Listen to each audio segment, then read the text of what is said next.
Hello నమస్తే. Welcome back to my channel friends. ఈరోజైతే ఒక టేస్టీ ఫుడ్ మనం ఇంట్లోనే రెడీ చేసుకోవచ్చండి. మనం బయట నుంచి ఏం తెచ్చుకోని అవసరం లేకుండా ఇంట్లో ఉన్న ఫ్రూట్స్‌తో మనం ఈరోజు ఫ్రూట్ సలాడ్ ఏ విధంగా రెడీ చేసుకోవాలన్నది ఈ వీడియోలో చూపిస్తాను.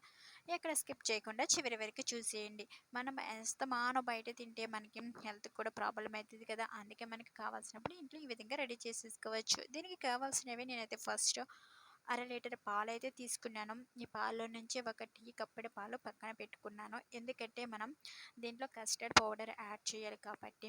ఇంకా మనం తీసుకున్న పాలనైతే సిమ్‌లో పెట్టి నేను మరగబెడుతున్నమాట. ఇది మరిగే లోపలికి మనం కస్టర్డ్ పౌడర్ అన్నది మనం మిక్స్ కలుపుకోవాలి. ఈ కస్టర్డ్ పౌడర్ అన్నది మనకి చాలా ఈజీగా సూపర్ మార్కెట్‌లో, డీమార్ట్‌లో దొరుకుతూ ఉంటుందండి. ఇందులో బ్రాండ్స్ ఉంటాయి, ఫ్లేవర్స్ ఉంటాయి. మీకు నచ్చిన బ్రాండ్ తీసుకోండి, కావాల్సిన ఫ్లేవర్ తీసుకోండి. నేనైతే వెన్నెలా ఫ్లేవర్ తీసుకున్నాను. వెన్నెలా ఫ్లేవర్ అయితే చాలా చాలా బావుంటది. స్మెల్ కూడా బావుంటది కదా! ఎవరైనా సరే వెన్నెలా ఫ్లేవర్‌ని ఇష్టపడతారు. అందుకే నేనైతే వెన్నెలా ఫ్లేవర్ అన్నది తీసుకున్నాను. ఇంకా ఈ కస్టర్డ్ పౌడర్ రేట్ కూడా పెద్ద ఎక్కువేముండదు. నాకు 40 రూపీస్ ఎంతో పడింది డీమార్ట్‌లో. ఈజీగా దొరికేస్తదండి. ఎక్కడైనా కానీ దొరికేస్తది. చాలా కంపెనీస్ ఉంటాయి. మీకు నచ్చిన కంపెనీ అయితే తీసుకోండి. ఈ విధంగా నేను ఈ కస్టర్డ్ పౌడర్‌ని తీసుకున్నాను. ఇంకొక సైడ్ మనం పాలు మరిగిస్తున్నాం కదా! అలా పాలు మరుగుతూ ఉన్నప్పుడు మనం అలా వదిలేయకూడదు. ఆ పాలని కలుపుతూ ఉండాలి. ఎందుకంటే మీగడ కట్టకుండా పాలను కలుపుతూ మరిగించుకోవాలి. మీగడ కట్టినట్టయితే మంచిగా ఉండదన్నమాట. ఆ తర్వాత ఒక 2 టేబుల్ స్పూన్ల ఈ కస్టర్డ్ పౌడర్ అయితే నేను తీసుకున్నాను. వీడియోలో చూపిస్తున్న విధంగా కొలత తీసుకున్నాననమాట. ఇది తీసుకున్న తర్వాత మనం ముందే పక్కన పెట్టుకున్నాం కదా! పాలు తీసి ఆ పాలని ఇందులో వేసి ఉండలు లేకుండా మంచిగా కలపాలి. వీడియోలో చూపిస్తున్న మాదిరిగా. చూసినారా? పాలు వేసిన వెంటనే కస్టర్డ్ పౌడర్ కలర్ మారిపోయింది.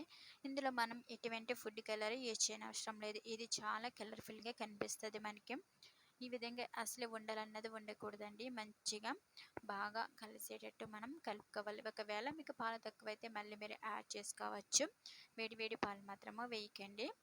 చల్లారిన పాలు వేసుకోండి. ఈ విధంగా మొత్తం ఎక్కడ ఉండలు లేకుండా ఈ విధంగా కలిపేసినాక ఈ పౌడర్‌ని మనము మరిగిస్తున్న పాలున్నాయి కదా! మనం సిమ్‌లోనే మరిగించుకోవాలి. మీగడ కట్టకుండా తిప్పుతూ మరిగించుకోవాలి.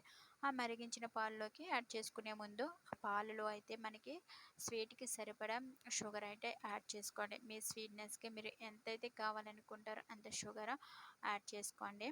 అలా మీరు తక్కువ తింటే తక్కువ యాడ్ చేసుకోండి. ఎక్కువ తింటే ఎక్కువ యాడ్ చేసుకోండి. ఈ విధంగా మరుగుతున్న పాలలో షుగర్ యాడ్ చేసి కలిసేలాగా బాగా కలపండి. షుగర్ మొత్తము కరిగిపోయినాక మనం కలిపి పెట్టుకున్న పౌడర్ ఉంది కదా! దానిని మనము ఈ మిక్సీని ఇందులో వేసుకోవాలన్నమాట. ఇందులో వేసుకొని మీరు అలానే వదిలేయవద్దు. వేసుకుంటూ కలపాలండి. మర్చిపోకండి. మీరు కలపకుండా ఉన్నట్టయితే వేడికి కూడా మీకు ఉండలు పట్టేస్తాయి. సో, ఈ విధంగా పాలు వేసి కలపాలి. ఇదంతా సిమ్‌లోనే జరిగేలా ప్రాసెస్. ఈ విధంగా కలుపుతూ ఉండాలి. ఇది ఒక 3 మినిట్స్ ఇలా కలుపుతూ ఉండేటప్పటికి చిక్కబడుతూ ఉంటదండి. మీరు చూడండి మీకే తెలుస్తది వీడియోలో. ఈ విధంగా చిక్కబడుతూ ఉంటుంది. ఒక 3 మినిట్స్ తర్వాత మనం స్టవ్ ఆపేయవచ్చు. మరీ ఎక్కువ మనం మరిగించినట్టయితే అది బాగా దగ్గర పడిపోతుంది. చల్లారినాక ఇంకా దగ్గరికి అయిపోతుంది ఒక గడ్డ లెక్క. అందుకనే ఫస్టే కొంచెం కన్సిస్టెన్సీ అనేది కొంచెం మీడియంలో ఉండేటట్టు చూసుకొని 3 మినిట్స్ అలా మరిగించుకున్న తర్వాత దీన్ని మనం పక్కన పెట్టేసుకొని పూర్తిగా చల్లారిపోవాలండి. పూర్తిగా చల్లారిపోయినాక దీన్ని మనము ఒక 2 గంటల సేపు ఫ్రిడ్జ్‌లో పెట్టేసుకోవాలి. ఎందుకంటే ఇది కూల్ అయితేనే మనకి బావుంటది. మనం ఎప్పుడు ఫ్రూట్ సలాడ్ తిన్నా గానీ కూల్‌గానే ఉంటది కదా! సో, ఇది కూల్ అవ్వాలి కాబట్టి ఫ్రిడ్జ్‌లో పెట్టేయండి. ఈలోపు మనకి ఇంకా కావాల్సిన ప్రాసెస్ ఫ్రూట్స్ అండి. మనము మన ఇంట్లో అందుబాటులో ఉన్న ఫ్రూట్స్‌తోనే మనం చేసుకుంటున్నాం కాబట్టి నా దగ్గర అయితే ఈ ఫ్రూట్స్ ఉన్నాయి. ఇవి నేనే యూజ్ చేస్తున్నమాట. వీటిని శుభ్రంగా మనం నీటిలో మంచిగా వాష్ చేసి తర్వాత వీటిని చిన్న చిన్న ముక్కలుగా కట్ చేసుకోవాలి. నేను బనానా, యాపిల్ అండ్ దానిమ్మ అలాగే ద్రాక్ష పళ్ళు తీసుకున్నాను. వీటినైతే నేను ఇప్పుడు ద్రాక్ష పళ్ళనైతే ఉప్పు వాటర్‌లో ఏసి మంచిగా క్లీన్ చేయాలి. క్లీన్ చేసిన తర్వాత వీటన్నిటిని మనం ముక్కలుగా చిన్న చిన్న ముక్కలుగా ఈ విధంగా కట్ చేసుకోవాలి. నేనైతే ఈ విధంగా కట్ చేశాను. మనం ముందుగానే రెడీ చేసి ఫ్రిడ్జ్‌లో పెట్టుకున్న దాన్నైతే బయటకి తీసుకోవాలి. తీసుకున్నాక ఒకసారి మళ్ళీ స్పూన్‌తో బాగా కలిపెట్టి చూసినారా ఫ్రిడ్జ్‌లో పెట్టినాక ఎంత దగ్గరికి అయిపోయిందో ఇలా చిక్కబడిపోతుందన్నమాట.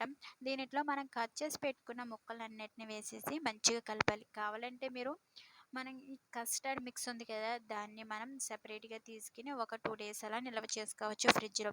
నేను తీసుకున్న క్వాంటిటీకి అయితే కరెక్ట్‌గా సరిపోయింది. నేనేమి సెపరేట్‌గా మళ్ళీ ఏమి నిల్వ చేయడం లేదు కాబట్టి నేను మొత్తం ఇందులో వేసుకున్నాను. చూసినారా? ఈ విధంగా చాలా టేస్టీగా ఉంటదండి. అంతేనండి, చాలా సింపుల్‌గా, ఈజీగా, హెల్తీగా ఎప్పుడు కావాలంటే అప్పుడు మనం రెడీ చేసుకొని తినేయవచ్చు. చాలా టేస్టీగా ఉంటది. మనం బయట ఫుడ్‌ని అవాయిడ్ చేయడానికి ప్రయత్నించాలన్నమాట. అప్పుడప్పుడు ఇలా ఇంట్లో మనం ట్రై చేస్తూ ఉంటే మనకి కూడా పర్ఫెక్ట్‌గా వచ్చేస్తది. చాలా అంటే చాలా బావుందండి.